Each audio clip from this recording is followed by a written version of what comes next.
बदलते भारत की शान।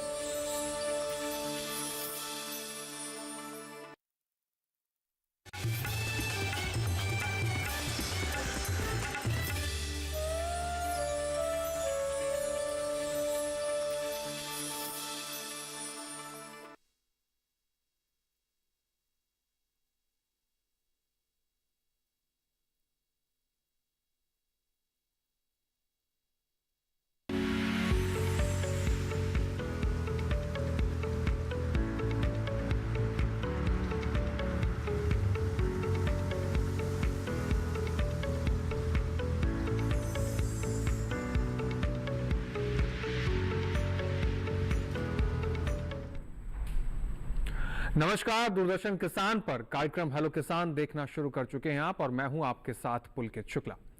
हेलो किसान एक ऐसा कार्यक्रम है किसान भाइयों, जिस कार्यक्रम में हम कृषि क्षेत्र से जुड़े हुए तमाम ऐसे महत्वपूर्ण विषयों पर चर्चा करते हैं, ताकि इन चर्चाओं से ऐसी जानकारियां आप तक उपलब्ध कराई जा सके, उन जानकारियों का सही समय पर उचित इस्तेमाल कर आपकी खेती किसानी में परिवर्तन ला सके और उससे आपकी आय भी बढ़ सके।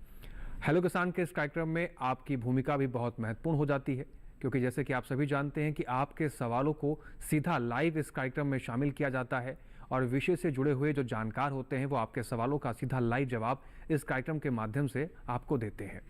तो हेलो किसान कार्यक्रम में हर बार हम अलग अलग विषय पर चर्चा करते हैं। आज ऐसा कौन से विषय लेकर हम आपके सामने हाजिर हुए हैं, उस पर नजर डाल लेते हैं। हेलो किसान कार्यक्रम में आज हम जिस विषय पर चर्चा करेंगे वो विषय रहने वाले हैं धान की नर्सरी का प्रबंधन। जैसे कि हम देख रहे हैं कि धान की बुआई का समय आ चुका है, ऐसे में धान की नर्सरी प्रबंधन करना बहुत महत्वपूर्ण हो जाता है। और साथ ही इसके अलावा जो दूसरा विषय रहेगा वो रहेगा पपीते की खेती। पपीते की खेती कैसे करें, कौन कौन सी बातों का ध्यान रखें, इन दोनों विषय से जुड़े हुए जो भी आपके सवाल हैं उनको इस कार्यक्रम में आज शामिल किया जाएगा, और इन दोनों विषयों पर आज चर्चा की जाएगी। इसके अलावा आप कौन से ऐसे नंबर का इस्तेमाल कर अपने सवाल हम तक पहुंचा सकते हैं, उसके बारे में भी बता देते हैं आपको। टोल फ्री नंबर हमारा है 1800-113060, 1800-113061। ये दो टोल फ्री नंबर का इस्तेमाल कर आप अपने सवाल हम तक पहुंचा सकते हैं।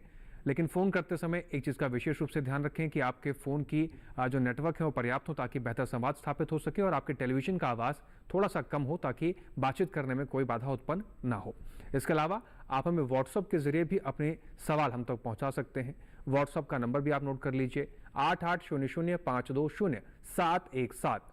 व्हाट्सएप करते समय आप जहां से अपना सवाल भेज रहे हैं वो जगह और अपना नाम लिखना ना भूलें। इसके अलावा ईमेल के जरिए भी आप अपने सवाल हम तक पहुंचा सकते हैं। आप हमारी ईमेल आईडी भी नोट कर लीजिए। हमारी ईमेल आईडी है hellokisan2015@gmail.com। तो आज इन चर्चा की शुरुआत करते हैं, और जो दो खास विषय रहने वाले हैं, इस विषय से जुड़े हुए जो खास जानकार हैं वो भी हमारे साथ स्टूडियो में मौजूद हैं। अब उनसे भी आपका तारुफ करा दिया जाता है। हमारे साथ सबसे पहले डॉक्टर दिनेश कुमार जी हैं। आपका सर बहुत स्वागत करते हैं। आप प्रधान वैज्ञानिक हैं सस्य विज्ञान संभाग, भारतीय कृषि अनुसंधान संस्थान पूसा कैंपस से। सर आपका स्वागत है। इसके साथ ही हमारे साथ डॉक्टर विष्णु बंधु पटेल जी हैं। आप सहायक महानिदेशक हैं भारतीय कृषि अनुसंधान परिषद से। सर आपका भी बहुत स्वागत है जी। तो जैसे आज हमारा दो विषय रहने वाला है कि धान की नर्सरी का प्रबंधन कैसे करें और पपीते की खेती, तो सबसे पहले डॉक्टर दिनेश कुमार जी का मैं रुख करूंगा। डॉक्टर दिनेश कुमार जी, मैं आपसे जानना चाहता हूं कि धान की नर्सरी का प्रबंधन क्या है, कितना महत्वपूर्ण है?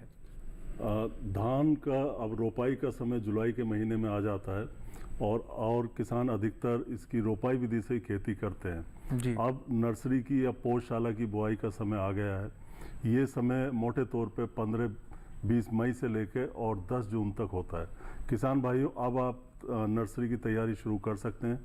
सबसे पहले आपको अच्छी गुणवत्ता का, अच्छी किस्म का बीज लेना होगा। ये बीज आप किसी अधिकृत स्रोत से ही लें, अच्छे स्रोत से लें, अच्छी किस्म का बीज लें। बीज को अच्छे से उपचार करें, और जो नर्सरी का क्षेत्र है, पौधशाला का क्षेत्र है, उसमें अच्छे से आप उसकी जो है जुताई और बुआई करें, और साथ ही साथ उसमें जो समस्याएं आएंगी नर्सरी में उनका भी आप निपटारा करते रहें जी। तो धान के नर्सरी का प्रबंधन करना बहुत ज़रूरी है, और जैसे कि डॉक्टर साहब ने बताया कि समय बहुत नज़दीक आ चुका है, ऐसे में इन बातों का विशेष रूप से भी ध्यान रखना बेहद आवश्यक होता है। धान की नर्सरी प्रबंधन पे और भी बहुत सारे सवाल हैं जो डॉक्टर साहब से हम उनके जवाब जानेंगे, और आपके भी सवाल को शामिल करेंगे। लेकिन उससे पहले धान की नर्सरी प्रबंधन करने के लिए इस पर एक विशेष रिपोर्ट भी देख लेते हैं।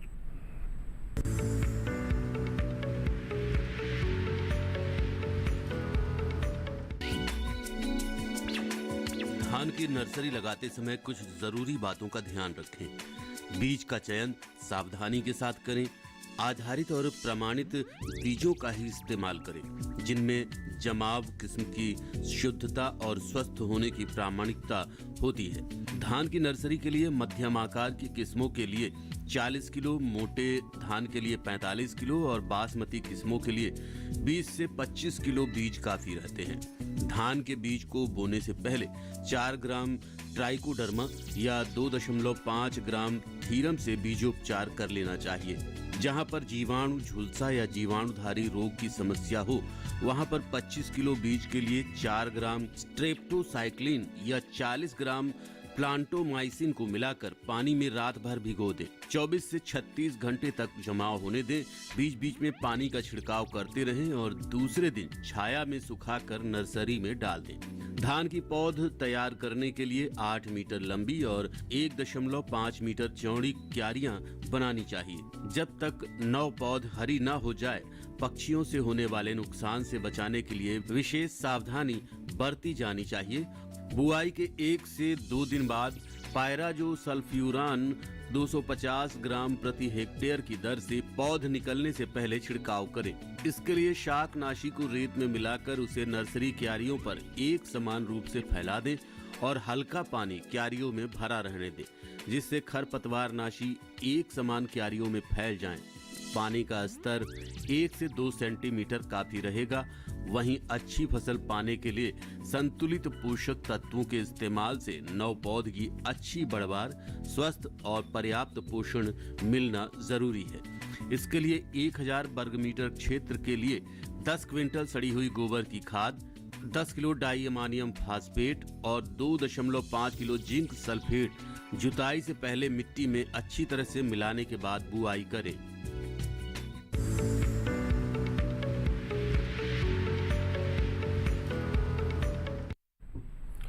तो धान की नर्सरी प्रबंधन कितनी महत्वपूर्ण है, रिपोर्ट में हमने जानने की कोशिश की। कौन कौन सी बातों का ध्यान रखना चाहिए, इसके बारे में भी जानने की कोशिश की गई है। विस्तार से भी जानेंगे।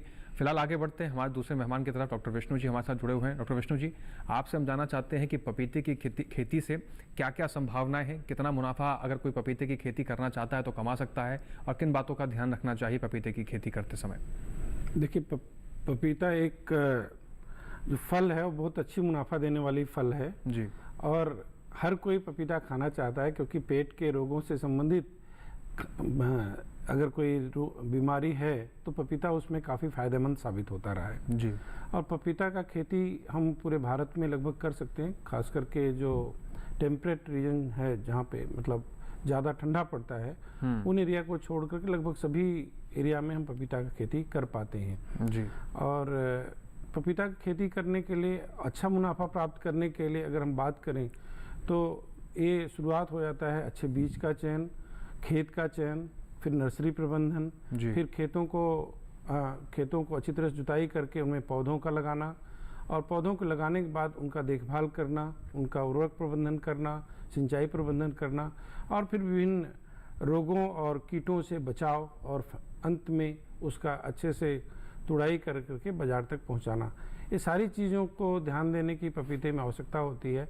अगर कहीं पे भी हम एक छोड़ दिए चीज़ को, तो पपीते की खेती चूँकि साल भर की ही है, ज़्यादातर कहेंगे 10 से 15 महीने की फसल है, तो अगर आप कहीं भी मिस करते हैं कोई कल्चरल प्रैक्टिसेस को, तो उससे आपको नुकसान होने की संभावना बनती है। तो पपीते की खेती वैज्ञानिक ढंग से की जाए, ये बहुत ज़रूरी है अच्छा मुनाफा प्राप्त करने के लिए। और जहाँ तक मुनाफे की बात है, अगर अच्छी तरह से खेती की जाए तो 1 से 1.5 लाख रुपए प्रति एकड़ आराम से पपीते की खेती से प्राप्त किया जा सकता है जी। तो यानी कि पपीते की खेती से भी किसान भाई अच्छा खासा मुनाफा कमा सकते हैं, लेकिन ध्यान देने वाली बातें हैं उनका भी यहाँ पर जिक्र किया जाएगा विस्तार से। डॉक्टर साहब से और भी जानेंगे कि कौन कौन सी बातें हैं पपीते की खेती करते वक्त ध्यान में रखनी चाहिए। फिलहाल पपीते की खेती पर आई एक विशेष रिपोर्ट देख लेते हैं।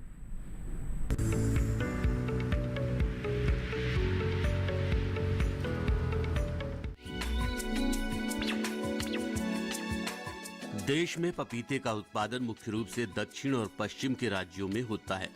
गुजरात, मध्य प्रदेश, महाराष्ट्र, कर्नाटक और आंध्र प्रदेश पपीता उत्पादन में सबसे आगे है। क्योंकि पपीते का पौधा नाजुक होता है। पानी अगर थोड़ा सा भी ज्यादा हुआ तो इसे नुकसान पहुंचा सकता है।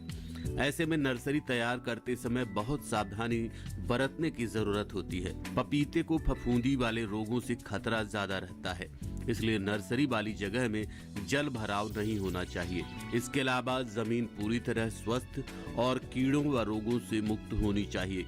नर्सरी लगाने से पहले क्यारी की अच्छी तरह जुताई करके मिट्टी को भुरभुरा कर लें। मिट्टी से भूसा, खरपतवार, फसलों की जड़ें, अधगले पत्ते और डंठल वगैरह निकाल दें। 5 किलो बालू, गोबर की 20 किलो खाद और नीम की 1 किलो खली को मिट्टी में अच्छी तरह से मिलाकर क्यारी बनाएं। सिर्फ स्वस्थ और परिपक्व बीजों का ही चयन करें। बीजों को थीरम या किसी और कवकनाशी से उपचारित करें। 1 किलो बीज के लिए 2 ग्राम थीरम काफी है। जमीन में नमी की वजह से पौधों के गलने का खतरा रहता है। इसके लिए बुआई से 15 दिन पहले क्यारी को 2.5% फार्माल्डिहाइड के घोल से उपचारित करें और फिर 48 घंटे बाद पॉलीथीन से ढककर उसे कीटाणु रहित कर लें। बीजों को आधा सेंटीमीटर गहरा लगाएं। बीजों के बीच 1 इंच की दूरी रखें, जबकि कतार से कतार की दूरी 3 इंच होनी चाहिए। हर 2-3 दिन बाद फव्वारा सिंचाई करते रहें। पौधों को तेज धूप से बचाने के लिए क्यारी के ऊपर 3-4 फुट ऊंचा एक छप्पर डाल दें। इस प्रकार से बोए बीज 15 से 20 दिन में उगाते हैं। बता दें कि बरसात की नर्सरी में क्यारी को जमीन से 3-4 इंच ऊंचा बनाया जाता है। क्यारी में मेड़ न बनाएं, जिससे बारिश का पानी तुरंत निकलने का रास्ता मिल सके।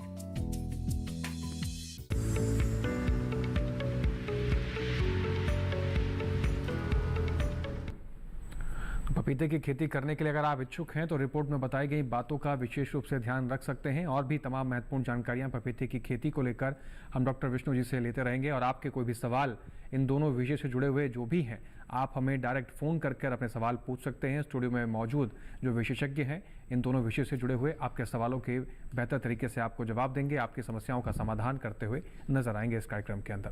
फिलहाल चर्चा को आगे बढ़ाते हैं, डॉक्टर दिनेश जी का रुख करते हैं। डॉक्टर दिनेश जी, जिस तरीके से आपने जिक्र किया कि समय बहुत नज़दीक आ गया है, मूलभूत बातों की अगर हम जिक्र करें तो बेसिक ऐसी कौन कौन सी बातें हैं जो इस समय किसान भाइयों को ध्यान रखनी चाहिए अपनी तैयारियां करते हुए? जी बिल्कुल, सबसे पहले बीज से शुरुआत होती है जी। आपको अच्छी किस्म का अच्छा बीज अपने घर ला के रख लेना है। और दूसरी महत्वपूर्ण बात होती है मिट्टी का चुनाव। कौन सी मिट्टी का चुनाव करें? नर्सरी के लिए, पौध के लिए ऐसी मिट्टी का चुनाव करें जो जल के स्रोत के पास हो, यानी जब चाहें तब आप उसमें पानी लगा सकें। पानी मिट्टी में रुकता हो, मिट्टी में अच्छा जैव पदार्थ हो, और थोड़ा सा हो सके तो थोड़ा ऊंचे की तरफ उपरालू जमीन में लगाएं। कई बार ज़्यादा गहरी जमीन में लगाने में शुरू में नर्सरी में दिक्कत आती है। दूसरा, खेत की तैयारी आप अच्छे से करें। और खेत की तैयारी में आपको संतुलित उर्वरक प्रयोग करना है, खादों का प्रयोग करना है। और क्यारियों को आप, जैसे कि अभी रिपोर्ट में बताया गया था, 1.25 मीटर से 1.5 मीटर चौड़ी के क्यारियों की ज़रूरत होती है। लंबाई आप सुविधा अनुसार रख सकते हैं। इसमें जहाँ तक उर्वरकों की बात है तो गोबर की खाद आपको डालनी है 600 से 800 किलोग्राम प्रति 1000 वर्ग मीटर। जैसा किसान भाई जानते हैं कि 1/10 हिस्सा चाहिए नर्सरी के लिए। मान लो 10 बीघा आप धान की रोपाई करना चाहते हैं तो 1 बीघा में आपको नर्सरी तैयार करनी पड़ेगी। 1 हेक्टेयर के लिए 1000 वर्ग मीटर। इस 1000 वर्ग मीटर में आपको 600 से 800 किलोग्राम गोबर की गली सड़ी खाद का प्रयोग करना है। 8 से 10 किलो यूरिया, 15 से 20 किलो सिंगल सुपर फास्फेट, 6 से 7 किलो म्यूरेट ऑफ पोटाश और 2 से 2.5 किलो जिंक सल्फेट। ये सारी खाद आपको जब आप पडलिंग कर रहे होते हैं, उसमें गारा बना रहे होते हैं, उस समय खेत में मिला देना चाहिए। इसके अलावा आप अब नर्सरी में आगे समस्याएं आएंगी, कीड़ा मकोड़ा बीमारी भी आएगी, और साथ ही साथ इसमें आपको जो खरपतवार हैं उनका भी प्रबंधन करना होगा। बिल्कुल, खरपतवार का प्रबंधन कैसे करना होगा इस पर भी हम जानकारी लेंगे। फिलहाल डॉक्टर विष्णु जी का रुख कर लेते हैं। डॉक्टर विष्णु जी, आपसे हम जानना चाहते हैं कि पपीते की खेती करते समय जलवायु किस तरीके से होनी चाहिए, और पपीते की जब खेती करने जा रहे हैं किसान भाई तो उसकी मृदा को कैसे तैयार करें, क्या मानक उसके होने चाहिए? देखिए, जैसा कि बताया मैंने कि पपीते की खेती बहुत ठंडे एरिया में नहीं हो सकती है जी। और जो रिपोर्ट में दिखाया गया जितना भी हमारा ट्रॉपिकल रीजन है, खास करके महाराष्ट्र है, आंध्र प्रदेश है, तमिलनाडु है, छत्तीसगढ़, मध्य प्रदेश, ये सब एरिया बहुत ज़्यादा मुख्य रूप से पपीते की खेती के लिए उपयुक्त हैं जी। और अगर हम बात करें उत्तरी भारत की, तो यहाँ पे भी पपीते की खेती अच्छे ढंग से की जा सकती है, लेकिन दो समस्याएं आती हैं, जैसे कि ठंड में अगर बहुत ज़्यादा ठंडी है तो पाले से बचाव करने का प्रबंध करना पड़ता है, और बहुत ज़्यादा गर्मी होने पर पौधों को भी विंड ब्रेक, शेल्टर ब्रेक लगा करके, जिससे कि गर्म हवाओं से उनको बचाया जा सके। और दूसरी बात है, उनको मल्चिंग भी कर सकते हैं और ऊपर से सेट नेट भी डाल सकते हैं। तो अगर ये बचा पाते हैं तो हम उत्तरी भारत में पपीते का खेती बड़े आसानी से अच्छे तरीके से कर पाते हैं जी। जहाँ तक मिट्टी की बात है, मिट्टी आपकी हल्की दोमट मिट्टी या बलुई दोमट मिट्टी पपीते के लिए बहुत उपयुक्त होती है, जिसका पीएच मान 6 से 7 के बीच में हो। ये पपीते के लिए बहुत अच्छी मानी जाती है। लेकिन जो खास बात है पपीते की खेती के लिए, इसमें जल निकास का प्रबंधन बहुत ज़्यादा जरूरी है। अगर खेत में पानी रुकता है तो वहाँ पे पपीते की खेती अच्छी नहीं मानी जाती, क्योंकि कुछ रोग हैं जैसे कि पिथियम है, मतलब डैम्पिंग ऑफ हम बोलते हैं, और उसका जो इसमें तना है, अगर पानी 1 हफ्ते 10 दिन रुक गया तो तना के पास से ही वो सड़ जाता है और पौधा सड़ने के बाद गिर जाता है, इससे बहुत नुकसान होता है। तो पानी का जल निकास बहुत ही ज़्यादा जरूरी होता है पपीते की खेती में। बिल्कुल डॉक्टर विष्णु जी, आपने बहुत महत्वपूर्ण बताई है कि किसान भाइयों को इन बातों का विशेष रूप से ध्यान रखना चाहिए कि अगर आप पपीते की खेती कर रहे हैं तो आप इस चीज़ का विशेष रूप से ध्यान रखें कि जल निकासी की व्यवस्था भी बेहतर तरीके से हो, ताकि आपकी खेती में और आपके जो वृक्ष हैं उसमें कोई नुकसान यहाँ पर ना पहुँचे। फिलहाल एक दर्शक हैं जो फोन लाइन के जरिए हमारे साथ जुड़ गए हैं, उनका रुख कर लेते हैं। गिरीश कुमार जी हैं ऊना से। गिरीश जी, आपका स्वागत है इस कार्यक्रम में, अपना सवाल पूछिए। जनाब, पपीते का बीज और इसकी बिजाई कब होती है? जी डॉक्टर विष्णु जी। हाँ, पपीते के बीज जो है अगर बात करें तो पपीते का जो मुख्य रूप से विकसित किया हुआ किस्म है पूसा नन्हा, जो हमारे भारतीय कृषि अनुसंधान संस्थान नई दिल्ली से की गई है। इसी के साथ पूसा ड्वार्फ है, पूसा डिलीशियस है, पूसा मजेस्टी है। ये 4 किस्में भारतीय कृषि अनुसंधान संस्थान से है। इसका बीज पूसा जो इसका समस्तीपुर में सेंटर है, IARI का इंदौर सेंटर है, IARI नई दिल्ली से बीज प्राप्त किए जा सकते हैं। दूसरा अर्का प्रभात है, अर्का सूर्या है। ये दोनों किस्में अच्छी हैं जो इंडियन इंस्टीट्यूट ऑफ हॉर्टिकल्चर से बंगलोर से निकाली गई हैं, जिनको आप लगा सकते हैं। जहाँ तक बीज का बुआई और पौधों को लगाने की बात है, और आप ऊना की बात कर रहे हैं, तो फरवरी मार्च का महीना जो बीत गया और जो आने वाला समय है जून का महीना, जुलाई का महीना, ये सर्वोत्तम है। लेकिन वही है कि जब आप इसकी नर्सरी लगा रहे हों तो देखें कि ये ज़मीन से कम 15 सेंटीमीटर 20 सेंटीमीटर ऊपर लगाएं, और नर्सरी जहाँ पे लगा रहे हैं वहाँ पे जल निकास का उत्तम प्रबंधन हो। लेकिन साथ साथ आप इसको नॉर्मल ट्रे में भी उगा सकते हैं, या प्रो ट्रे का यूज कर सकते हैं, या प्लास्टिक के थैली का भी यूज कर सकते हैं, जो 5 × 7 7.5 सेंटीमीटर की प्लास्टिक की थैलियाँ आती हैं, ये ज़्यादा सबसे ज़्यादा उपयुक्त हैं। तो इस तरीके से अगर आपके क्षेत्र में वायरस की समस्या हो तो आप इसका नर्सरी सितंबर के महीने में लगाएं और पौधा अक्टूबर के महीने में खेत में रोपण करें। जी, तो गिरीश कुमार जी, उम्मीद है कि आपका सवाल था, जो आपका संशय था, उसको जवाब मिलने में और आपका जो संशय था उसको दूर करने में डॉक्टर साहब ने आपकी ज़रूर मदद की होगी। ऐसे ही तमाम सवाल और भी दर्शकों के हम शामिल करेंगे। धान की रुपाई और धान की नर्सरी की तैयारी कैसे करें, पपीते की खेती को लेकर जो भी आपके सवाल हैं, आप अपने सीधा सवाल हमारे खास मेहमानों से पूछ सकते हैं। लगातार टोल फ्री नंबर स्क्रीन पर फ्लैश किए जा रहे हैं, तो देर मत कीजिए और अपना सवाल फ़ोन उठाकर पूछ डालिए। तब तक यहाँ पर हम एक ब्रेक ले रुक रहे हैं, तब तक आप बने रहें और देखते रहें दूरदर्शन के साथ।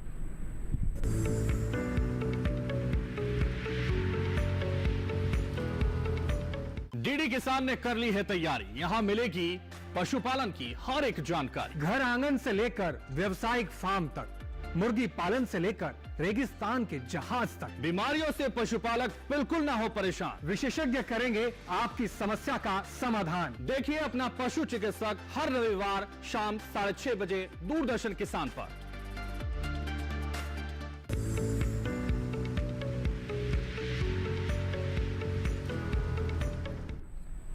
ब्रेक के बाद एक बार फिर से आप सभी का स्वागत है कार्यक्रम हेलो किसान में। धान की नर्सरी प्रबंधन और पपीते की खेती कैसे करें, इन दोनों विषयों पर आज हम चर्चा कर रहे हैं। दो खास एक्सपर्ट इन दोनों विषय से जुड़े हुए हमारे साथ स्टूडियो में मौजूद हैं और आपके सवालों को शामिल किया जा रहा है।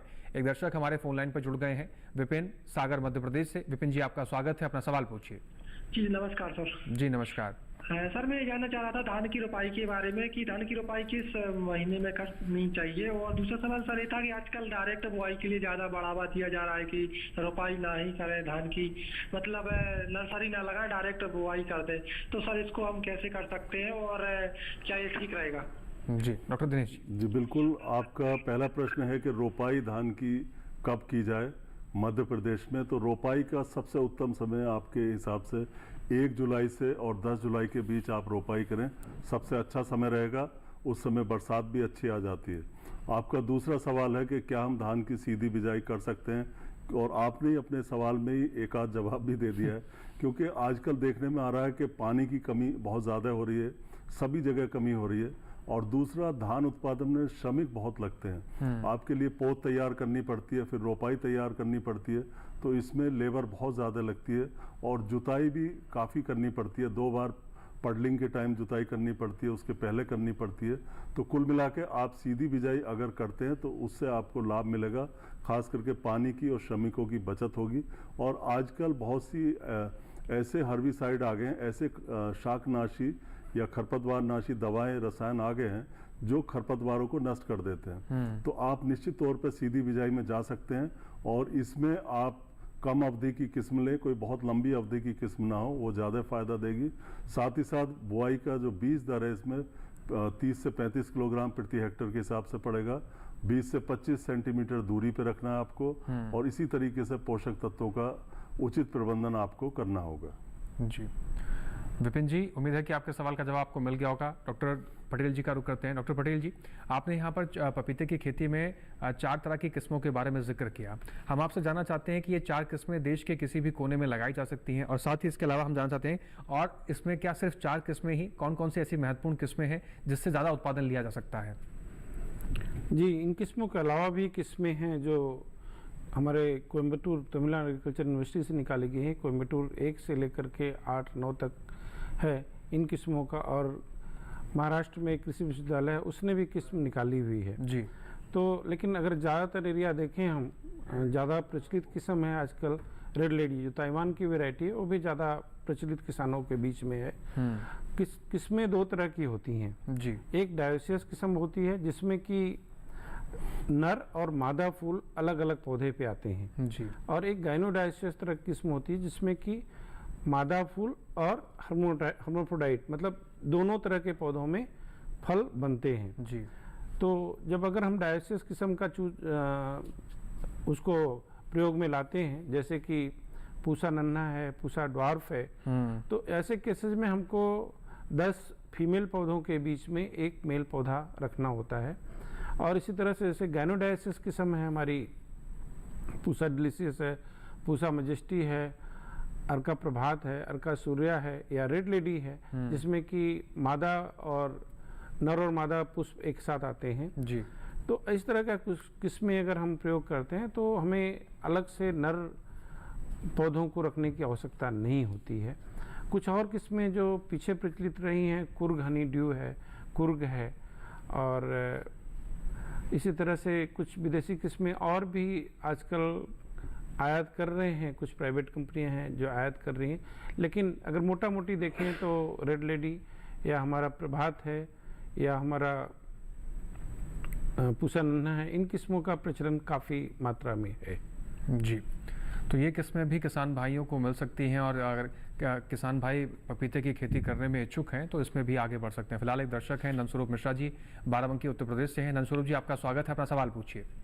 हाँ, नमस्कार सर। मैं नमस्कार जी। ये चाहता हूँ जी कि धान की जो फसलें होती है तो सिंचित दशा में हमें कौन से धान लगाने चाहिए, सिंचित दशा में कौन सा धान लगा, दूसरी चीज असिंचित में कौन से कीट लगते हैं, सिंचित दशा में कौन से कीट लगते हैं? जी।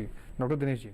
जी बिल्कुल, आपका सवाल बिल्कुल सही है, क्योंकि धान में ऐसी अलग अलग किस्में हैं जो ऊंची दशा के लिए, उपरालू जमीन के लिए अलग हैं, सीधी बिजाई के लिए अलग हैं, और जो हमारी गहरे में पानी जहाँ रुकता है उसके लिए अलग किस्में। मोटे तौर पे जो पूर्वी उत्तर प्रदेश है उसमें जो गहरे में लगने वाली किस्में हैं वो जैसे जलमग्न दशा लगभग हो जाती है, उसके लिए किस्में अलग हैं, और जो आपका उपरालू जमीन है उसके लिए किस्में अलग हैं। इसके लिए कम अवधि की किस्में आपको चुननी होंगी, और आपके नज़दीक जो नरेंद्र कृषि विश्वविद्यालय, वहाँ से आपको विस्तार से इसके बारे में जानकारी मिल जाएगी। जी, तो धनस्वरूप जी, आप इस तरीके से अपनी समस्या का समाधान कर सकते हैं। डॉक्टर दिनेश कुमार जी ने आपको जो जवाब दिया है उससे जाहिर है कि आपके सवाल का जवाब आपको मिल गया होगा। डॉक्टर दिनेश जी, इसमें मैं आपसे ये भी जानना चाहता हूँ कि जैसे यहाँ पर धान की नर्सरी की बात चल रही है, तो बिजाई की बात हो रही है, बार बार ऐसे सवाल उठ रहे हैं कि किस तरीके से कर सकते हैं। मैं आपसे जानना चाहता हूँ कि जो इसकी बिजाई है इसके कितने तरीके हैं, और बात की जाए तो कौन कौन सी ऐसी विधियाँ हैं जिसकी तरीके से ये काम किया जा सकता है? जी बिल्कुल, धान की जो पौध है उसको मोटे तौर पे 3-4 विधियां हैं। एक तो गीली क्यारी विधि है जी, दूसरी सूखी क्यारी विधि है जी, तीसरी डेपोक विधि है। डेपोक मेथड होता है जो दूसरे देश में चलता है, यहाँ भी कभी कभी किसान भाई उसको अपना लेते हैं। इसके अलावा ICM के लिए एक नर्सरी का विशेष तरीका है जो श्री विधि से किसान भाई लगाते हैं कहीं कहीं, उसका भी तरीका। तो ज़्यादातर किसान भाई गीली क्यारी विधि से लगाते हैं। इसमें आप खेत का चुनाव कर लेते हैं, उसके बाद उसमें खेत में पानी करके 8 से 10 सेंटीमीटर पानी खड़ा करके उसकी जुताई करते हैं। उसी समय पे आप खाद और उर्वरकों का प्रयोग करते हैं, और फिर इसको छोटे छोटे भागों में बांट लेते हैं। 1.25 मीटर चौड़ी और सुविधानुसार लंबी, मतलब 5 मीटर रख लो, 8 मीटर रख लो, क्यारियों में बांट लेते हैं। फिर 2 क्यारियों के बीच में एक नाली आपको रखनी पड़ती है, 40 सेंटीमीटर की नाली एक आप रख सकते हैं, क्योंकि ये नाली आपको सिंचाई का भी काम करेगी और जल निकासी का भी काम करेगी। और साथ ही साथ खरपतवार आ जाते हैं तो श्रमिक वगैरह इस नाली में बैठ के खरपतवारों को भी निकाल सकते हैं। तो इन्हीं सब सावधानियों को आपको ध्यान में रखना है। साथ ही साथ बीज का उपचार बहुत महत्वपूर्ण होता है। अभी उस पर चर्चा नहीं हो, अगर समय हो तो इस पर और आगे चर्चा की जा सकती है। बीज के लिए आपको सबसे पहले नमक का घोल बनाना है 10% का। मान लो 20 लीटर आपने पानी लिया तो 2 किलो नमक उसमें डाल दीजिए। इस 20 लीटर में आप करीब 20 किलो बीज का उपचार कर सकते हैं। बीज को आप इसमें डाल दीजिए। जो भारी बीज होगा वो नीचे बैठ जाएगा, हल्का बीज खरपतवारों के बीज ये ऊपर आ जाएंगे, और उनको साफ कर दीजिए। जो आपका नीचे का बीज बचा हुआ उसको 2-3 बार साफ पानी से धुलाई जरूर कर लें, क्योंकि नमक ये आपके अंकुरण में नुकसान दे सकता है जी। फिर आपको जो जीवाणुनाशी और जो फफूंदनाशी दवाएं होती हैं उनसे उपचार करना है। कवकनाशी में बावेस्टीन दवाई आती है, आप 10 ग्राम दवाई लें, 10 लीटर पानी में घोल लें। इसी तरीके से 2.5 ग्राम आपका 1 ग्राम स्ट्रेप्टोसाइक्लिन आता है, वो इस 10 लीटर पानी में घोल लें, और इस तरीके से घोल बना लें, और इसमें आप ज़रूरत के हिसाब से बीज डाल दें। बीज को आप 24 घंटे रखा रहने दें, फिर ये दवाई को शोषित कर लेगा अपने अंदर। फिर उसके करीब 24 घंटे बाद आप इस बीज को दवाई से निकाल लें और छायादार स्थान पर रख दें, किसी टाट बोरे या कपड़े पे बिछा दें, उसके ऊपर एक कपड़ा और डाल दें, और फिर समय समय पे 8 घंटे के अंतर पे, 4 घंटे के अंतर पे उस पर पानी छिड़कते रहें, उसको नम रखें। फिर 24 से 26 घंटे बाद आपके बीज में अंकुरण हो जाएगा। फिर इस बीज की आप नर्सरी में बुआई कर सकते हैं जी। तो बीजोपचार करने के लिए भी कौन सी बातें महत्वपूर्ण हैं, इसका भी आप ध्यान रखते हैं। डॉक्टर दिनेश जी ने बहुत बेहतर तरीके से इसके बारे में बताया है। फिलहाल एक दर्शक हैं जो फोन लाइन पर जुड़ गए हैं, भरत लाल जी, पलवल, हरियाणा से। भरत जी, आपका स्वागत है, अपना सवाल पूछिए। भरत जी, आप अगर आप हमें सुन पा रहे हैं तो अपना सवाल पूछिए। हाँ, सुन पा रहा हूँ जी। 1509 धान की जो ये पौधा कब डालें और कब लगानी चाहिए? जी बिल्कुल, 1509 को आप इसकी पौध करीब आप 15 या 20 जून के आसपास डालें। इसके जल्दी ना करें आपको, क्योंकि बाद में फिर दाने की गुणवत्ता अच्छी नहीं आएगी। 115-20 दिन की किस्म है, तो इसकी रोपाई आप 15 जुलाई के आसपास करें। 15-20 जुलाई के आसपास रोपाई करें। अगर आप जल्दी रोपाई कर देते हैं तो जब ये दाना पकड़ा होगा इसका, उस समय पे तापक्रम बहुत ज़्यादा होगा, तो इसकी गुणवत्ता अच्छी नहीं आएगी। लिहाजा आप 15-20 जुलाई के आसपास रोपाई करें, और पौध की रोपाई की उम्र आपकी 20 से 25 दिन होनी चाहिए। जी, तो भरत लाल जी, उम्मीद है कि आपके सवाल का जवाब आपको मिल गया होगा। फिलहाल डॉक्टर पटेल जी का रुख करते हैं। डॉक्टर पटेल जी, व्यावसायिक रूप से अगर देखा जाए, कोई पपीते की खेती करना चाहता है तो शुरुआती तौर में कितना लागत इसमें आ सकता है, और कितना मुनाफा कोई व्यावसायिक रूप में शुरुआती तौर पर कम से कम लगा के पैसा कितना कमाया जा सकता है? देखिए, जो पपीते की खेती में मुख्य लागत है वो बीज है जी। और अगर आप रेड लेडी का बीज लेते हैं तो काफ़ी महंगा होता है जी। लेकिन 1 हेक्टेयर में जो बीज है इसका 200 से 250 ग्राम मात्रा की ज़रूरत होती है जी। इसी तरह से जो हमारे किस्में हैं जिनका नाम लिया है उनका किस्मों के हिसाब से बीज की मात्रा कम ज़्यादा होती है, क्योंकि जो बीज का नंबर है 1 ग्राम में कितना बीज आता है उसके हिसाब से होता है। तो कुल मिलाकर के 200 से 300 ग्राम बीज प्रति हेक्टेयर के दर से आवश्यकता होती है जी। और इन बीज का दाम अगर मोटे तौर पे देखें तो हम करीब 40,000 से लेकर के 1 लाख रुपए तक की आवश्यकता पड़ जाती है इन बीजों को खरीदने के लिए जी। रही बात खेत की तैयारी और इन सब को लेकर के 1,20,000 रुपए के आसपास टोटल खर्च होने की संभावना खेती में होती है। लेकिन ये जो लोकेशन है और भी चीज़ें हैं उसके हिसाब से वेरी करेगा। लेकिन ये है कि जो मुख्य बात इसमें ये है कि जो बीज ले रहे हैं आप उसकी गुणवत्ता की जानकारी आपको होनी चाहिए। किसी बड़े जेन्युइन सोर्स के यहाँ से बीज लें। और बीज लेने के बाद नर्सरी का प्रबंधन की बात करते हैं तो नर्सरी के बारे में मैंने बताया ही, लेकिन नर्सरी पे जो रोग आते हैं उसके लिए बीज का उपचार, बीजोपचार थीरम है करीब 2.5 ग्राम प्रति केजी के दर से बीज का उपचार होता है। और साथ में ट्राइकोडर्मा का अगर आप प्रयोग करते हैं, ट्राइकोडर्मा का प्रयोग कर लें या थीरम का प्रयोग कर लें, ट्राइकोडर्मा काफ़ी बहुत ही अच्छी मात्रा में इफेक्टिव होता है।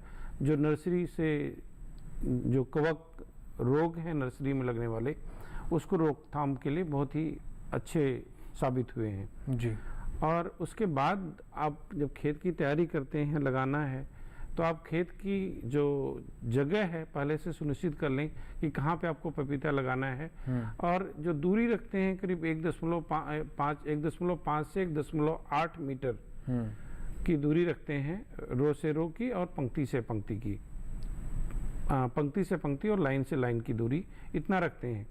तो अगर हम 1.8 मीटर करीब 6 फीट की दूरी रखते हैं तो इसमें करीब में 3086 पौधों की आवश्यकता होती है जी। और थोड़ा सा अगर बंड के ऊपर लगाएं पौधों को तो जो बरसात होती है या पानी अगर लगता है तो उसको जल निकास करने में भी आसानी होती है। तो मोटा मोटा आपको यही कहूँगा कि जो शुरुआती दिनों में है उसको बहुत ज़्यादा ध्यान देने की ज़रूरत होती है, उसमें थोड़ी लागत आती है।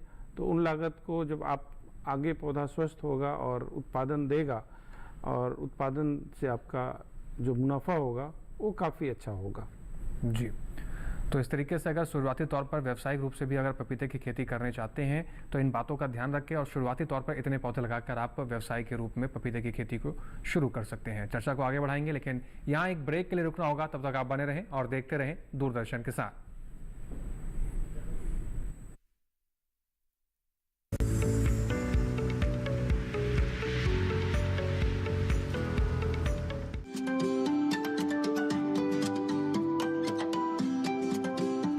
बात अच्छी सेहत की हो, किसी तरीके की लापरवाही नहीं करो, किसी तरीके का समझौता ना करो, ना बरते लापरवाही, लक्षणों को पहचाने और लें डॉक्टर की सलाह। चाहे बीमारी दिल की हो, दांतों की हो या दिमाग की हो, खुद से इलाज ना करें, खुद से कोई भी दवाई ना खाएं, डॉक्टर के पास जाएं, अपनी जांच कराएं और अपना पूरा इलाज करवाएं और अपना ख्याल रखें। कार्यक्रम जो देगा सलाह भी मार्गदर्शन भी। मोबाइल उठाएं, नंबर मिलाएं 1800113060 या 1800113061।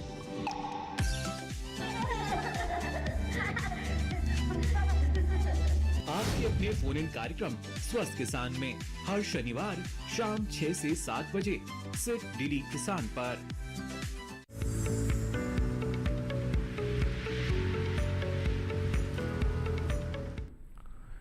ब्रेक के बाद एक बार फिर से आप सभी का स्वागत है। कार्यक्रम हेलो किसान देख रहे हैं आप। दो महत्वपूर्ण विषयों पर चर्चा कर रहे हैं। दो खास मेहमान विषय से जुड़े हुए हमारे साथ स्टूडियो में मौजूद हैं। आपके सवालों को भी शामिल किया जा रहा है और लाइव जवाब आपको दिए जा रहे हैं।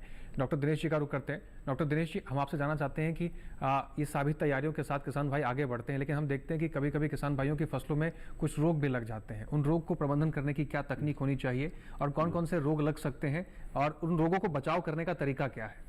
जी बिल्कुल, जैसे कि हमारी मुख्य फसल में रोग आते हैं, इसी तरह से नर्सरी या पौधशाला में भी रोग आ जाते हैं। इसमें मुख्य रूप से जो है ब्लास्ट, जो बदरा रोग होता है, उसके आने की संभावना होती है और कई बार बकानी रोग भी आ जाता है। बकानी रोग की पहचान किसान भाई समझते हैं कि कुछ पौधे जरूरत से ज़्यादा लंबे हो जाते हैं और वो पीले होते हैं। कि कई बार किसान भाई उनकी पहचान बड़ी आसानी से कर सकते हैं और कई बार मुख्य खेत में जाने के बाद ही पता लग जाता है। तो अगर आपको शक हो कि नर्सरी में, पौधशाला में आपकी बकानी रोग आ गया है, तो या तो उतने हिस्से को आप छोड़ दें नर्सरी के, अभी समय है। और साथ ही साथ नहीं तो जब आप रोपाई कर रहे हैं और आपको शक है कि इसमें इस रोग की संभावना है, तो आप बावस्टीन का घोल बनाएं 0.1% का।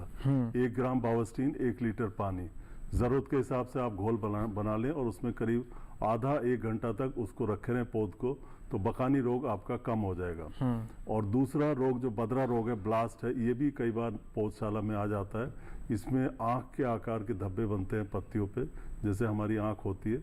अगर इस तरह के रोग की संभावना दिखाई दे आपको, तो बावस्टीन का छिड़काव कर सकते हैं, 0.1% का घोल। साथ ही साथ कई बार लोहे की कमी जो है आ जाती है नर्सरी में, पौधशाला में पोषक तत्व की कमी आ जाती है। किसान भाई समझते हैं कि यूरिया की कमी आ गई। यूरिया की यानी नाइट्रोजन की जब कमी आती है तो ऊपर की पत्तियां आपकी हरी बनी रहती हैं और नीचे की पत्तियां पीली हो जाती हैं।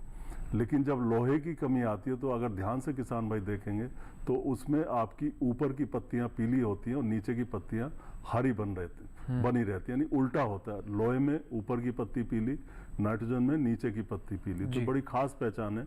ये पत्तियां शुरू में पीली होती हैं, फिर इनका रंग धीरे धीरे सफ़ेद हो जाता है और ये फिर भूरे रंग में बदल जाती है।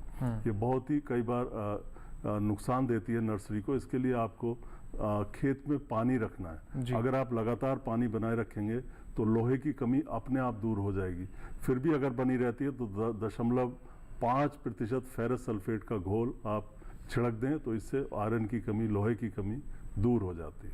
जी, लेकिन डॉक्टर दिनेश जी, इसमें एक चीज़ और भी समझना चाहते हैं आपसे कि जो दवाइयों का छिड़काव आप बता रहे हैं, इन दवाइयों के छिड़काव सिर्फ एक बार करने हैं या समय समय के अंतराल पर इन बातों का ध्यान रखना है कि आपको रोग से निजात नहीं मिलने पर फिर दोबारा करना है, या फिर कितने दिन के अंतराल पर करना चाहिए? जी बिल्कुल, जहाँ तक आयरन सल्फेट या फेरस सल्फेट की बात है, ये आपको एक ही बार करना होगा, क्योंकि पौध की जो लाइफ होती है नर्सरी में वो मुश्किल से 20 से 25 दिन होती है। तो आप एक ही बार इसका प्रयोग करें। इसी तरीके से जैसे बकानी की बात बताई थी, तो एक ही बार आपको उसका उपचार करना है पौध का। और इसी तरीके से जैसे कई बार आपको फंजीसाइड डालना पड़े, कवकनाशी डालना पड़े, बदरा रोग आ जाए तो वो भी एक बार डालना है। इसी तरीके से और आगे बढ़ें, अगर हम खरपतवार नाशियों को भी कई बार पौधशाला में डालना पड़ता है तो उसको भी एक ही बार डालना पड़ता है। जी, डॉक्टर पटेल जी का रुख करते हैं। डॉक्टर पटेल जी, यहाँ पर जब रोग की बात हो रही है तो पपीते की भी हम बात कर लेते हैं। पपीते में कौन कौन से रोग लगने की संभावनाएं हैं और कैसे उन रोगों से पपीते को बचाया जा सकता है? पपीते में देखिए मुख्य रोग तो वायरस जनित है। जैसे पपीते का मोज़ेक है, पत्तियां चितकबरी रंग की हो जाती हैं। पपीते का रिंग स्पॉट वायरस है और पपीतों का पर्ड कुंचन रोग है। ये तो जब आप मुख्य खेत में जाते हैं तो वहाँ पे बहुत ज़्यादा नुकसान पहुंचाते हैं। जी, नर्सरी की बात करते हैं तो और मुख्य खेत दोनों में ज़्यादा नुकसान करता है वो है एक डैम्पिंग ऑफ बीमारी, या इसको तना सड़न रोग कहते हैं हम लोग। जी, तो ये मुख्य रूप से नर्सरी का बीमारी है और बाद में मुख्य खेत में अगर जाते हैं तो वहाँ भी ये अगर पानी लग रहा है तो ये नुकसान करता है। तो ये मुख्य रोग है। अब बात करते हैं जो कवक जनित डैम्पिंग ऑफ या तना सड़न रोग है, इसके लिए नर्सरी में हमने बताया कि ट्राइकोडर्मा का प्रयोग कर रहे हैं आप जी, तो काफ़ी हद तक इस रोग से बचा जा सकता है। दूसरी, अगर लगता है कि है रोग, फिर कॉपर ऑक्सीक्लोराइड आती दवाई जी, उसको 3 ग्राम प्रति लीटर की दर से छिड़काव करने से काफ़ी हद तक राहत मिलती है जी। इस तरह से वायरस का रोग तो हम कंट्रोल नहीं कर सकते हैं, लेकिन जो उसके वेक्टर हैं उसको हम ज़रूर कंट्रोल करें। नर्सरी जब हम उगाते हैं तो देखें इंसेक्ट प्रूफ नेट हाउस में ही अगर नर्सरी को हम उगा पाएँ तो बहुत बेहतर होता है। नर्सरी में हम वायरस का प्रयोग मतलब एंट्री रोक पाते हैं। जब मुख्य खेत में जाते हैं तो वहाँ पर हम जो एफिड है और वाइट फ्लाई ये दोनों वेक्टर हैं, जो तीनों वायरसेस के नाम बताए इनके वेक्टर हैं, तो इनको कंट्रोल करना ज़रूरी है। समय समय पे देखना है कि कहीं आपके खेत में एफिड और वाइट फ्लाई ये दोनों तो नहीं आ रही है।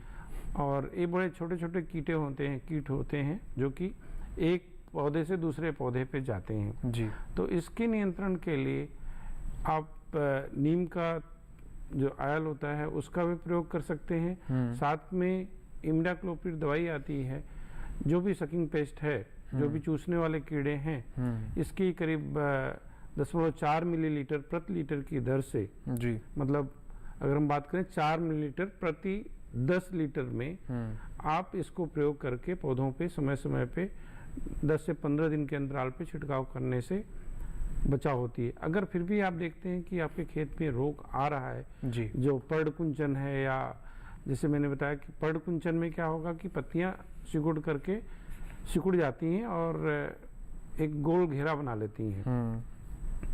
तो ऐसे पौधे, इसी तरह से रिंग स्पॉट में देखेंगे पहले चितकबरी रंग का छोटा छोटा हरा हरा दिखेगा, बाद में वो एक रिंग के आकार का भूरा भूरा धब्बा लेता जाता है या हरा भूरा धब्बा लेते हैं। तो अगर इस तरह के पपीते के शुरुआती दौर में कुछ पेड़ नज़र आते हैं तो इनको उखाड़ करके, कुछ जो आपने नर्सरी में पेड़ लगे हैं लगा के रखे हैं पहले से, उनको वहाँ पे ले जा करके रिप्लेस कर दें, उसको बदल दें।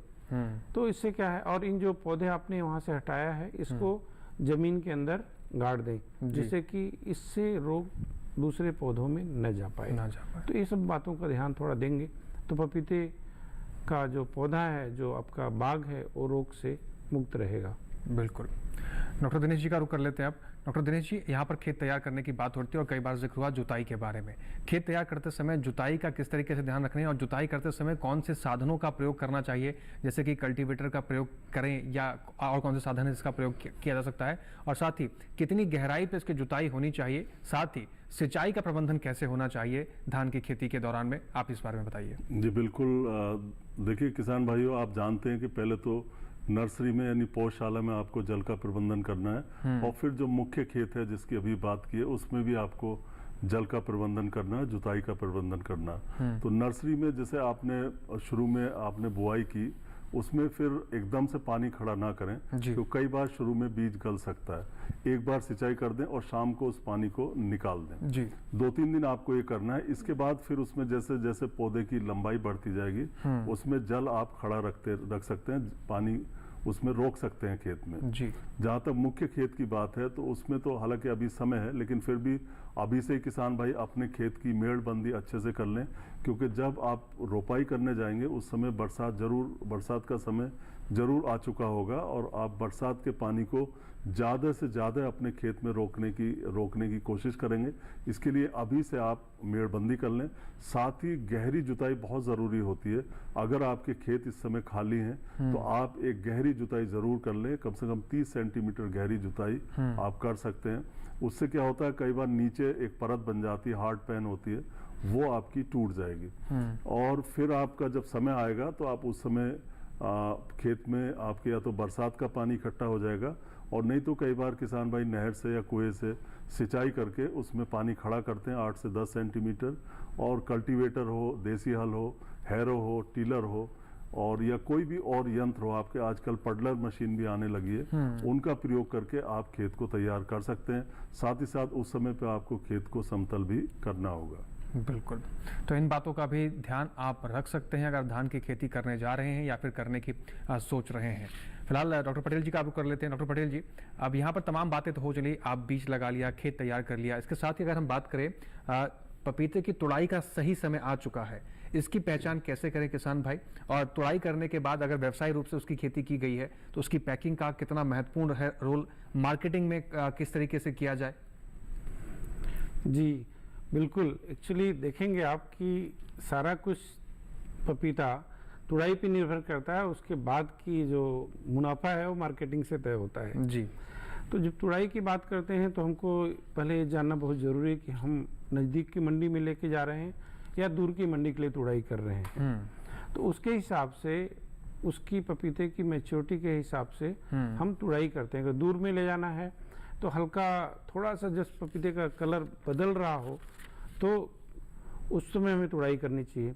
दूसरा, इसका मैच्योरिटी जानने का तरीका है, हमारा पपीता का फल परिपक्व हो गया है और पक जाएगा।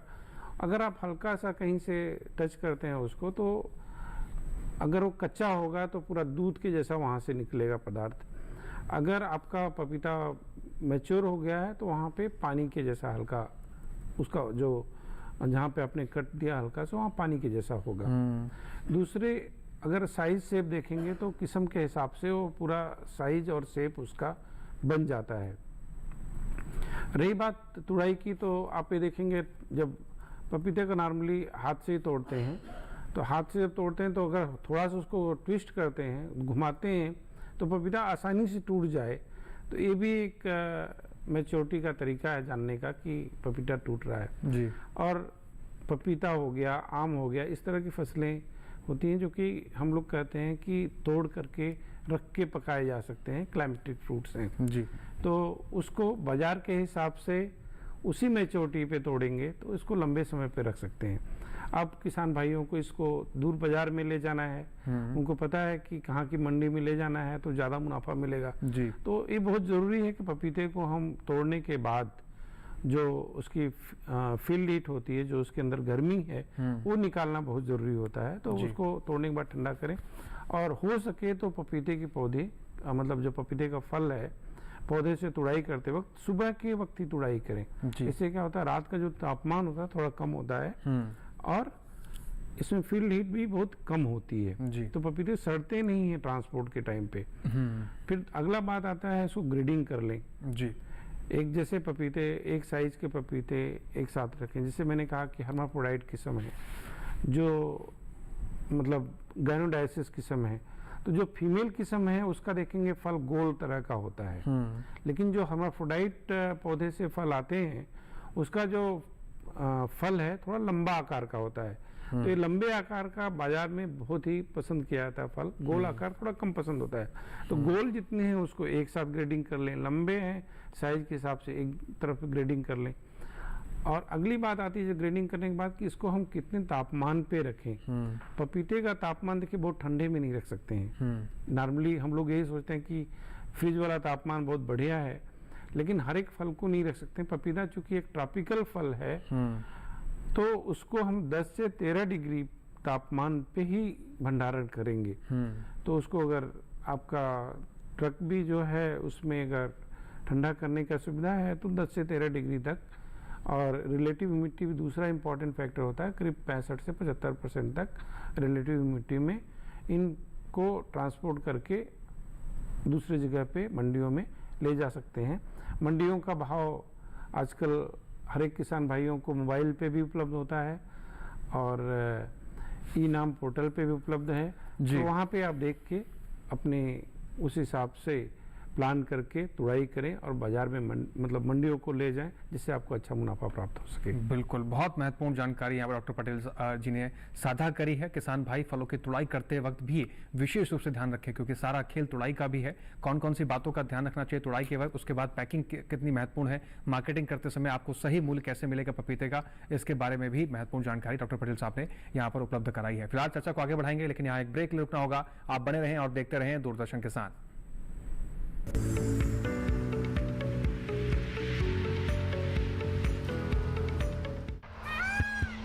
सुनिए सुनिए सुनिए, आपके गांव में फिर सजेगा प्रश्न मंच। आपके गांव में फिर सजेगा प्रश्न मंच।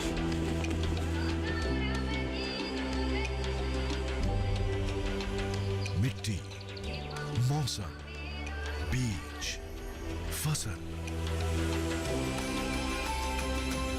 किसान को मिलेगी यहाँ हर सरकारी स्कीम की जानकारी। जो करके आएगा पूरी तैयारी, प्रश्न का उत्तर देकर बनेगा इनामधारी। मंच है तैयार, प्रश्न है तैयार, और आप? मैं भी हूँ तैयार। मैं हूँ तैयार। हाँ मैं भी हूँ तैयार। मैं भी तैयार हूँ। किसान प्रश्न मंच में आपका स्वागत। किसान प्रश्न मंच सीजन 2 हर रविवार रात 8:30 बजे डीडी किसान पर।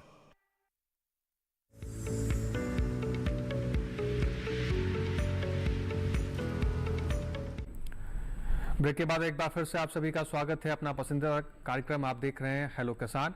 लगातार चर्चा जारी है। दो खास मेहमान हमारे साथ स्टूडियो में मौजूद हैं। डॉक्टर दिनेश जी का रुख करते हैं। डॉक्टर दिनेश जी, हम आपसे जानना चाहते हैं कि व्यावसायिक रूप से जो किसान भाई खेती करते हैं धान की, तो मार्केट में कौन से ऐसी किस्म है जिसकी मांग ज़्यादा है और कौन से किस्म की खेती कर व्यावसायिक रूप से जो किसान भाई खेती करना चाहते हैं ज़्यादा मुनाफा कमा सकते हैं, ज़्यादा उत्पादन उनको मिल सके? निश्चित तौर पे जो क्वालिटी राइस है, अच्छी किस्में हैं, उनसे ज़्यादा मुनाफा मिलता है, लेकिन मार्केट के ऊपर भी निर्भर करता है क्या उस किस्म के लिए मार्केट है। कोई भी नई किस्म जब किसी क्षेत्र में आती है तो जो उपभोक्ता है, जो मार्केट है, वो फैसला करेगा कि वो किस्म उसको स्वीकार्य है या नहीं है। कई बार ऐसा होता है किसान भाई मोटे चावल की या मोटे धान की खेती करते हैं और उनमें बहुत ज़्यादा पैदावार होती है, लेकिन दूसरी तरफ देखें हम जैसे कोई दूसरी किस्में, खास किस्में गुणवत्ता वाली किस्में, तो उनमें उनकी पैदावार कम आती है, लेकिन वहाँ पे किसान मार्केटिंग अच्छे से नहीं कर पाता। तो उस दशा में मोटे वाले जो अनाज है, मोटा जो धान है, उससे ज़्यादा फायदा मिल जाता है। इसी तरीके से इसके उल्टा भी होता है। कई बार जो हमारी क्वालिटी गुणवत्ता वाली किस्में हैं धान की, उनकी पैदावार बेशक कम होती है, लेकिन वो मार्केटिंग अच्छे से कर लेते हैं तो उनको लाभ अच्छा मिल जाता है। बेहतर ये होगा कि अपने अपने क्षेत्र के हिसाब से जो अच्छी किस्में हैं, जो गुणों वाली किस्में, उनका आप चयन करें। अब देखिए जैसे बासमती का क्षेत्र है अपना, जम्मू कश्मीर, हिमाचल प्रदेश, पंजाब, हरियाणा, यहाँ पे ज़्यादातर किसान भाई बासमती उगाते हैं और निश्चित तौर पे अगर वो मोटा धान उगाएंगे तो उनको हो सकता है उतना लाभ ना मिले जितना लाभ उनको बासमती धान से मिलेगा। तो इसीलिए बासमती धान इधर के किसान उगाते हैं, लाभ ज़्यादा मिलता है। इसी तरीके से संकर किस्मों में पैदावार बहुत ज़्यादा आती है, 10, 15, 20%, 25% तक ज़्यादा आती है जो हमारी अधिक पैदावार देने वाली किस्में। लेकिन और पैदावार ज़्यादा आती है तो कई बार किसानों को उच्च पैदावार देने वाली किस्मों से ज़्यादा लाभ उसमें मिल जाता है, तो कुछ किसान भाई उसको भी अपना सकते हैं। जी, तो इस तरीके से अगर आप किस्में तलाश रहे हैं कि कौन से किस्म में ज़्यादा संभावनाएं हैं, तो इस हिसाब से आप आगे बढ़ सकते हैं। डॉक्टर दिनेश जी ने आपको बेहतर तरीके से विकल्प साझा किए हैं। फिलहाल एक दर्शक हैं जिन्होंने व्हाट्सएप के जरिए हमें सवाल भेजा है। उनका सवाल है, पपीता 20 मार्च को लगाया था, बढ़वार कम है, खाद प्रबंधन कैसे करें? मैं जैविक पपीता उगाना चाहता हूं, अभी तक जैविक विधि से कर रहा हूं। महेंद्र सिंह ढाका, राजस्थान से इनका सवाल है। डॉक्टर पटेल जी। जी देखिए, पपीते की जो रिक्वायरमेंट होती है, अगर हम रासायनिक खाद की बात करते हैं तो करीब हम रासायनिक खाद या जो भी न्यूट्रिएंट की रिक्वायरमेंट है चाहे, तो करीब 200 से 250 ग्राम नाइट्रोजन और करीब 300 ग्राम P2O5 जी फास्फोरस और करीब 400 ग्राम पोटास की आवश्यकता प्रति वृक्ष के हिसाब से, प्रति पौधे के हिसाब से होती है। और इन सबको हम ऑर्गेनिक के साथ भी कर सकते हैं और इनऑर्गेनिक के लिए करते हैं। जी, तो ऑर्गेनिक में जो हमारे पास ऑप्शन है वो तो खेत की तैयारी से और बाकी विधियों से है। जैसे खेत की तैयारी करते वक्त हमें ग्रीन मैन्योरिंग का प्रयोग करना चाहिए और उसके बाद फिर हम वर्मी कंपोस्ट या नाडेप कंपोस्ट, इन तरह के कंपोस्टिंग विधियों से उसमें ट्राइकोडर्मा और थोड़ा और जो हमारे बायोफर्टिलाइजर हैं जी, उनका भी प्रयोग करना है जब वो पौधों के पास जा रहे हैं। जैसे कि एजोटोबैक्टर एजिस्पर्लम पपीता में अच्छा होता है, तो उसको भी हम जब देते हैं तो गोबर के खाद मिला करके दें, इससे कि वातावरण का नाइट्रोजन भी फिक्स होता है। और बैम का प्रयोग वेस्कुलर माइक्रोराइजा फंजाई, जिसको अभी हम अर्वेस्कुलर माइक्रोराइजा फंजाई के नाम से जानते हैं, पपीते के लिए कौन सा स्ट्रेन बहुत बढ़िया है वो भी पता लगाया जा चुका है। और उसके लिए हमारा जो IARI संस्थान है या Indian Institute of Horticulture Mangalore में है, या और भी कई प्राइवेट कंपनियां भी हैं जो कि वैम फर्टिलाइजर को भी उपलब्ध कराती हैं। इसी तरह से पोटेशियम सॉल्युलाइजर्स है, जिंक सॉल्युलाइजर्स है, इन सब का प्रयोग करके उर्वरक जो आपका पोषक तत्व का प्रबंधन आप पपीते में कर सकते हैं। बिल्कुल, पपीते में पोषक तत्व जो रासायनिक विधि से करना चाहते हैं किसान भाई, उनको हम कहते हैं कि करीब 4 से 5 स्प्लिट में जो खादें हमने बताई हैं उनको देना है। मतलब पहला जो है 2 महीने के बाद, दूसरा 4 महीने के बाद, तीसरा 6 महीने के बाद, चौथा 8 महीने और पांचवा 10 महीने के बाद हमें देना चाहिए। तो इससे क्या होता है कि फल की जो गुणवत्ता है वो बेहतर होती है, पौधों की जो बढ़वार होती है वो बढ़िया होती है जी। और मैं इनको किसान भाई को ये भी कहना चाहता हूँ कि आप मल्चिंग जरूर करें जी, क्योंकि अगर नमी प्रॉपर मात्रा में बनी रहती है, क्योंकि गर्मी का सीजन है, पानी का ह्रास बहुत जल्दी होता है जी, तो नमी का प्रबंधन के लिए पानी समय समय पर लगाएं और मल्चिंग करें। बिल्कुल। तो किसान भाई, जिस तरीके से आज पपीते की खेती को लेकर और धान की नर्सरी का प्रबंधन को लेकर तमाम महत्वपूर्ण जानकारियां हमारे दो खास मेहमानों ने आपके साथ साझा की हैं, उम्मीद करते हैं इन सभी जानकारियों का आप सही तरीके से सही समय पर उचित लाभ उठा पाएंगे और अच्छी धान की खेती कर पाएंगे और साथ ही साथ अच्छी पपीते की खेती भी कर पाएंगे, अच्छा मुनाफा आप कमा सकते हैं। खेत की तैयारी से लेकर उत्पादन तक सभी बातों का विस्तार रूप से हमारे खास मेहमानों ने आप तक जानकारी उपलब्ध कराई है। डॉक्टर दिनेश जी, आपका बहुत शुक्रिया, आप कीमती समय निकालकर स्टूडियो में आए, किसान भाइयों के लिए महत्वपूर्ण सलाहें आपने साझा की। डॉक्टर पटेल जी, आपका भी बहुत शुक्रिया, कीमती समय निकालकर आप स्टूडियो में आए और पपीते की खेती को लेकर विस्तार जानकारी हमारे किसान भाइयों तक आपने पहुंचाई। आपके लिए बहुत, आप दोनों मेहमानों का बहुत शुक्रिया। तो दोस्तों, आज इन दोनों विषयों पर महत्वपूर्ण जानकारियां आप तक उपलब्ध कराई गई हैं। इन जानकारियों का सही इस्तेमाल कीजिएगा। हेलो किसान कार्यक्रम में अगले अंक में हम कौन से विषय पर चर्चा करेंगे, आइए इस पर भी नजर डाल लेते हैं। फसलों में उर्वरकों का प्रयोग कैसे करें, कितनी मात्रा में करें, इसको लेकर महत्वपूर्ण जानकारी भी आपको अगले कार्यक्रम में दी जाएगी और साथ ही मशरूम की खेती को लेकर क्या कुछ विशेष बातें हैं जो ध्यान में रखनी चाहिए, इन दोनों विषयों पर अगले कार्यक्रम में हम चर्चा करेंगे। इस कार्यक्रम से जुड़े आपके कोई भी सवाल या कोई भी सुझाव आप हम तक पहुंचाना चाहते हैं तो आप हमारी ईमेल आईडी पर साझा कर सकते हैं। hellokisan2015@gmail.com हमारी ईमेल आईडी है। इसके अलावा हमारे किसान कॉल सेंटर पर भी आप फोन कर अपने सवाल, अपने सुझाव दर्ज करा सकते हैं। हमारा किसान कॉल सेंटर का नंबर है 1800-1130-60, जो कि सोमवार से शनिवार सुबह 6 बजे से रात के 10 बजे तक खुला रहता है। इसके अलावा हेलो किसान के इस कार्यक्रम को आप हमारे YouTube चैनल पर भी देख सकते हैं। आप टेलीविजन स्क्रीन पर दिखाए जा रहे QR कोड को स्कैन कीजिए और सीधा डीडी किसान के YouTube चैनल पर पहुंचकर हेलो किसान के इस कार्यक्रम को कहीं भी किसी भी वक्त बैठकर अपने मोबाइल फोन पर भी आप देख सकते हैं। आज के हेलो किसान कार्यक्रम में बस इतना ही। हमें दीजिए इजाजत, फिर से होंगे हाजिर एक नए विषय के साथ, नए मेहमानों के साथ। तब तक आप बने रहें दूरदर्शन किसान के साथ। नमस्कार।